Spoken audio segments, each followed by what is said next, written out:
Hi, Dr. Mark here. I just wanted to go through and talk to you about one of the questions I get all the time is why am I so tired?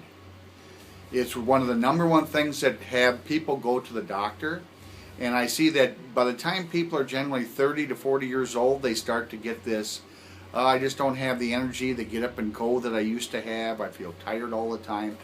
And so I wanted to talk about the 5 top reasons that I've found over the past 36 years of practice that people come in and have complaints with. Now, the good news is that when you find, once again, the cause of the problem and start working to fix that, guess what? Energy comes back. They start to feel better. They start to have more energy to do the things they want to do, play with their kids, have more energy at work, throughout the weekends, all those types of things that they never used to do. So let's start out first of all with digestion. Poor digestion is one of the top things that we see, is that people nowadays are having a lot of digestive disturbances. Acid reflux, gas and bloating, constipation, diarrhea, irritable bowel. All these types of things are related back to what? Not being able to digest your food. Now, how does that affect your energy? Because that's a big important thing that we're talking about is this energy going down. So now think of it this way. Let's take, for example, a Thanksgiving dinner. We have this nice big Thanksgiving dinner with all the fixings, and what is the first thing most people want to do after they've overeat like that? Well, they want to go and lay down because all their energy is going to their abdomen to digest that food, and they don't even have energy to stay awake and do what they want to do after that.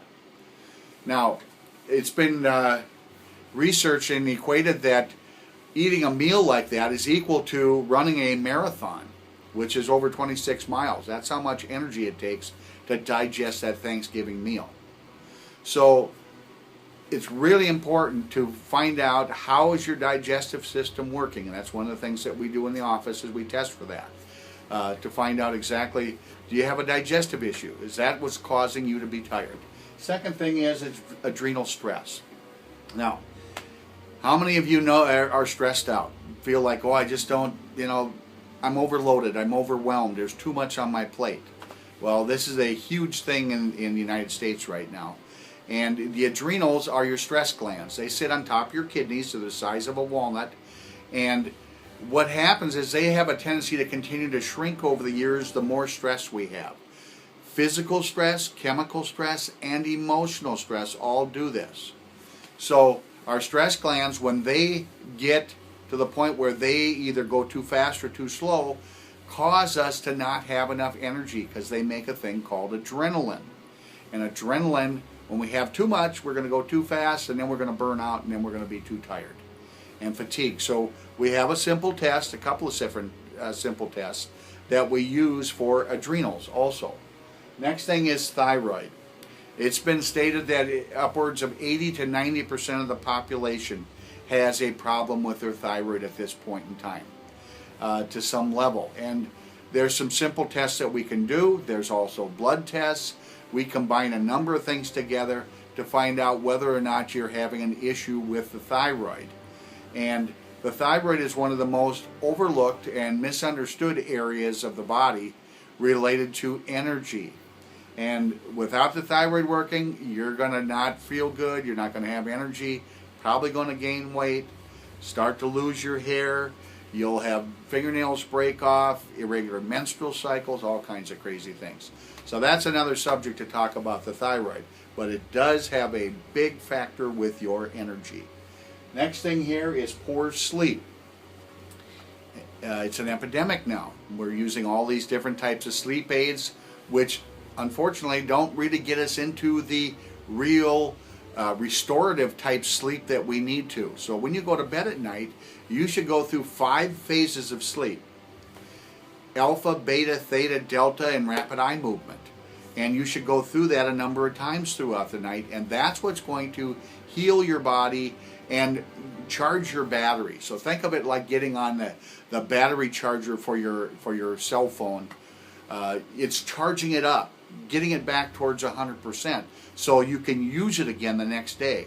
Well, it's the same thing with sleep. Without sleep, We got some real problems. We're going to be tired all day, and we're not going to recover, and it will build up. A lot of people are living on 4 or 5 hours a night, and that isn't enough to regenerate the cells and repair the damaged cells and build that energy back up. You're not bringing that battery up 100%, you're bringing it up 40%. And then you're running on 40% and wondering, why am I tired all the time? Once again, most people are going to reach for coffee or some type of thing caffeine that's going to try to bump them up and get them going. So if you're one of those people that can't go without it, we know that you're having issues with some of the things I'm talking about. Now, last thing is blood sugar. Blood sugar can go up and down very rapidly. And so when we eat a meal that's full of sugar, the blood sugar is going to go way up high. Insulin's going to be released to grab onto it, pull it back, and oftentimes it goes way too low. Now, I'm tired, I'm falling asleep. That's that person that got up in the morning, had the coffee, had the donut, got himself started, and then by 10 o'clock, they're all fatigued again. They're tired. So what are they doing? They're going back in and getting some more coffee or some more sugar, can of Coke, something like that to try to get them going, and they do that all day long.